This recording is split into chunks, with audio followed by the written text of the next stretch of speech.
भारतीय जनता पक्षाच्या संबंधित सगळ्या गुन्हेगारांना ते कोरडकरलाच आहे का असं नाही. त्यातले काही लोक आमदार झाले, काही लोक खासदार, काही त्यांच्या पक्षाचे पदाधिकारी आहेत, काही ठेकेदार झाले. छत्रपती शिवाजी महाराजांची ही व्यक्ती आहे. काल रात्री कुणाल कामरावरती हल्ला झाला, म्हणजे प्रत्यक्ष त्याचं ऑफिस तोडलं, त्याचा स्टुडिओ तोडला.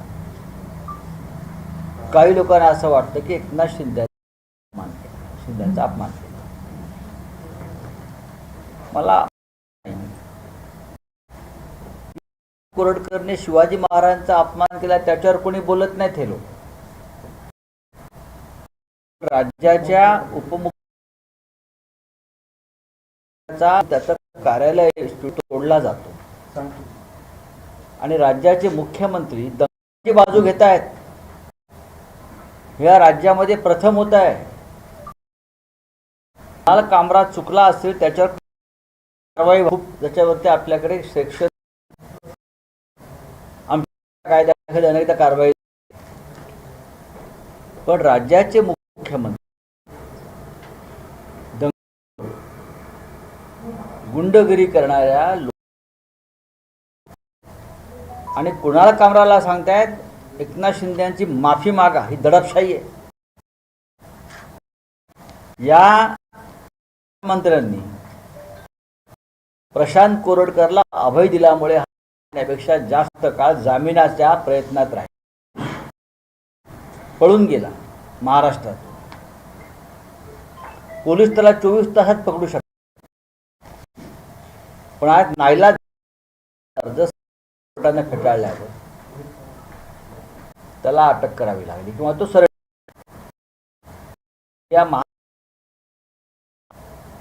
या महाराष्ट्रामध्ये कोणत्याही प्रकारची सुव्यवस्था नाही.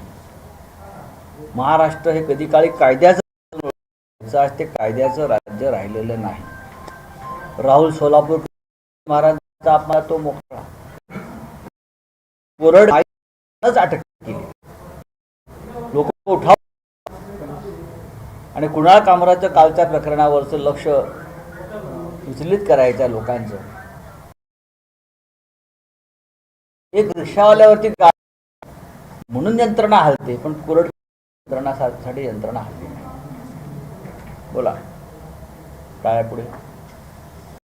साहेब, दुपारी मुंबईतील रस्त्यांसंदर्भात विधान यांच्यामध्ये झाला. आता एक विषय होता, परत रस्ते कुठे आणता येते तर मुंबई रस्त्यावरती बोलू ना. रस्त्यांच्या संदर्भातला भ्रष्टाचार आणि रस्त्यांची अवस्था यावर शिवसेनेचे श्री आदित्य सातत्य रस्त्याच्या कामाचा भ्रष्टाचार झालेला आहे आणि मुंबईची कशी अवस्था या लोकांनी केली आहे याच्यावर आदित्य ठाकरेच उत्तम प्रकारे सांगू शकतात. आदित्य ठाकरे ज्यावेळी मुख्यमंत्री तेव्हा आदित्य ठाकरेंना बघितल्यानंतर ते काही कारण देऊन पुन्हा गेले आणि बैठकीला उतरले. जेव्हा आदित्य ठाकरे बसून होते तो एक व्हिडिओ व्हायरल होता. आता ह्याच्यावरती मी काय मत व्यक्त करू. आमच्या डोळ्याला डोळे भिडवण्याची ताकद कोणत्याही आमच्या नजरेला नजर, आमच्या समोर बसण्याची, आमच्याशी चर्चा करण्याची, हे गुन्हेगार त्यांना खात आहे. म्हणून तर काल कुणाल कामरावरती हल्ला करावा लागला. कुणाला त्याच्या व्हिडिओमध्ये नाव घेतलेलं नाही. मी ते गाणं ऐकलेलं, स्वतः ऐकलं, मी समजून घेतलं. नाव घेतलेलं नाहीये. खाते आहे की कुणाल कामरा जो सांगतो तो गद्दार, ते गद्दार आम्हीच आहोत आणि त्यातून हे सगळे हल्ले वगैरे होत आहेत. नाशिकचा 2 वर्षांवर दौरा केला. एक मागणी आहे की कुंभमेळ्यासाठी जे प्राधिकरण होत आहे त्यामध्ये साधू महंतांचाही समावेश असावा, त्यांना मिळावा आणि त्यांच्या सल्ल्याने जे नियोजन कुंभमेळ्याचं केलं जावं. 2 साधू आहेत ना, गिरीश महाजन आणि दादा भुसे. 2 महान साधू आहेत की इथे.